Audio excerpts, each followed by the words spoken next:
You're going to have a dream tonight. You won't choose it. You won't control it. By the time you drink your first cup of coffee tomorrow morning, most of it will already be gone. Just a feeling. A blurry image, maybe a name you can't quite place. This happens to you every single night. It happens to every human alive. And for 300,000 years, nobody had any idea what it was. Here's what that actually means. Every person who ever lived, every ancestor, every hunter crouched over a fire, every farmer watching the first seeds push through soil, woke up from their sleep with images in their head that had no explanation. Faces of people who weren't there, places they'd never been, events that felt more real than real life, then vanished the moment they opened their eyes. And here's the part that should stop you cold. They didn't know it was a dream, not the way you know it. You wake up and you say, that was just a dream, and you move on. But that framework, the idea that sleep contains a separate, lesser category of experience called dreaming, that idea had to be invented. It didn't exist yet. For most of human history, there was no word for it. There was only, I went somewhere last night while my body stayed here. Think about what that does to a person. You fall asleep. Your dead grandmother talks to you.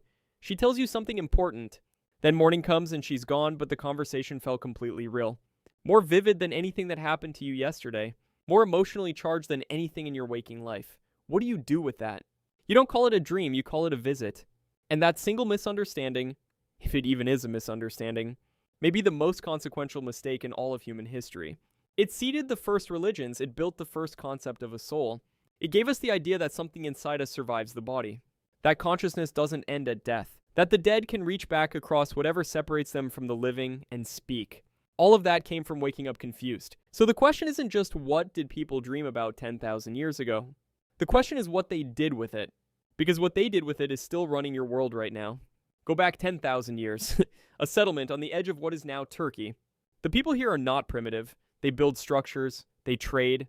They bury their dead with care. They are neurologically identical to you.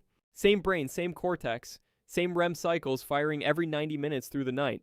And every morning they wake up with the same images you do. But they have something you don't. They take it seriously. In 1994, archaeologists excavating Göbekli Tepe in southern Turkey uncovered something that rewrote the history of civilization. Massive stone pillars, carved animals. A complex structure built roughly 11,600 years ago, more than 6,000 years before Stonehenge. Before agriculture, before cities, before writing, nobody knows exactly what it was for. But the leading theory is that it was a place where people came to sleep, on purpose, ritually, to dream. The practice had a name across dozens of ancient cultures. The Greeks called it incubation, from the Latin incubere, to lie down upon. You would travel to a sacred site, fast for days, sleep on a stone floor, and wait. Wait for the gods to come through the only door they had into the human world, the dream. Temples built specifically for this existed in Egypt, in Greece, in Mesopotamia. Sick people would travel hundreds of miles to sleep inside them, hoping for a vision that would tell them how to heal. Kings wouldn't go to war without first consulting their dreams. The Bible contains more than 200 references to dreams and visions. In the oldest texts we have, Sumerian, Egyptian, Vedic, dreams are not dismissed. They are treated as data, as messages from a layer of reality more fundamental than waking life. And here's the part that modern science cannot fully dismiss. Your brain during REM sleep is not resting. It is running at nearly full capacity. The prefrontal cortex, the part responsible for logic and self-awareness, goes quiet. But the emotional centers, the visual cortex, the memory systems, they ignite. What you experience in that state is generated by the most complex object in the known universe, running without the filter of rational thought. Your ancestors didn't know any of that, but they looked at what came out. And they decided it was too strange, too vivid, too specific to be nothing. They weren't wrong to wonder. But not every dream was a message from the gods. Some of them were something else entirely. And what people did with those, the dark ones, the terrifying ones, is a story nobody talks about. Here's what happens to roughly 1 in 5 people at some point in their life. You wake up in the middle of the night. You are completely conscious.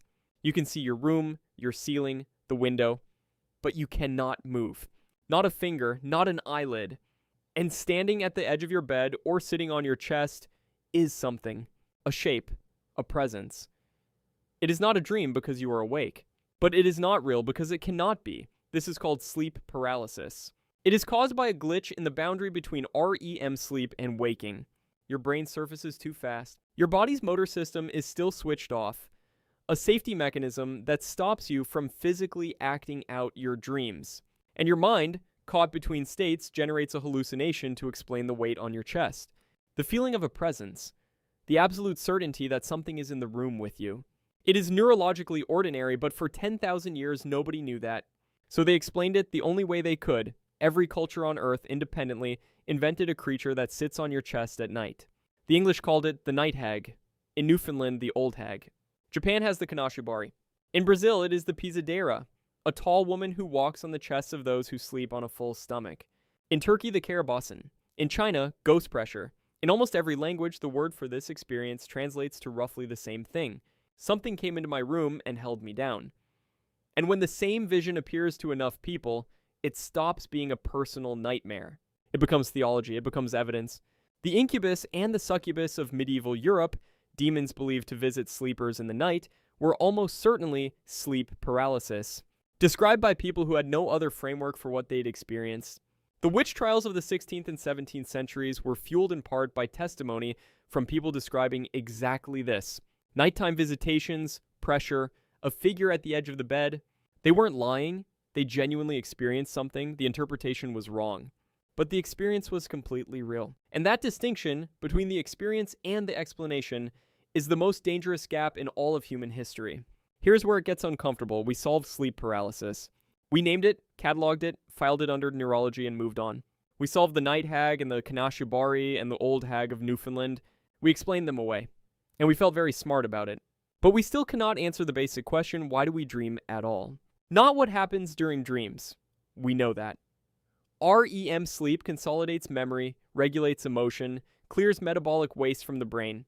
The mechanism is understood, but the content, like the reason you're sleeping brain constructs a narrative, casts your third grade teacher as a villain, sets the whole thing in a house that doesn't exist but somehow feels like home. That science cannot explain. Not yet. Possibly not ever.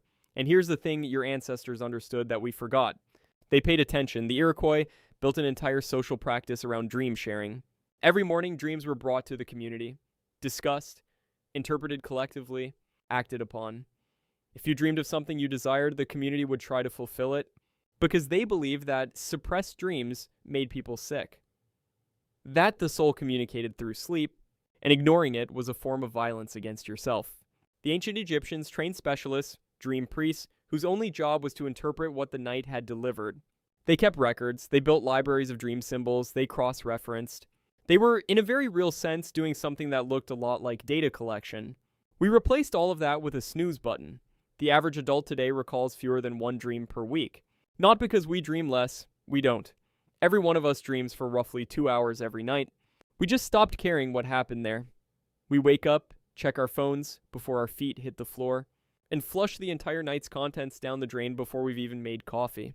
Your ancestors built temples and traveled for weeks, and slept on cold stone floors for the chance to receive what you throw away every morning without a second thought. That's not necessarily progress, so tonight when you wake at 3 a.m. from something you can already feel dissolving, don't reach for your phone, just lie there for a moment, in the dark, the way they did. Whatever it was, it came from the same place theirs did. Nobody knows where that is.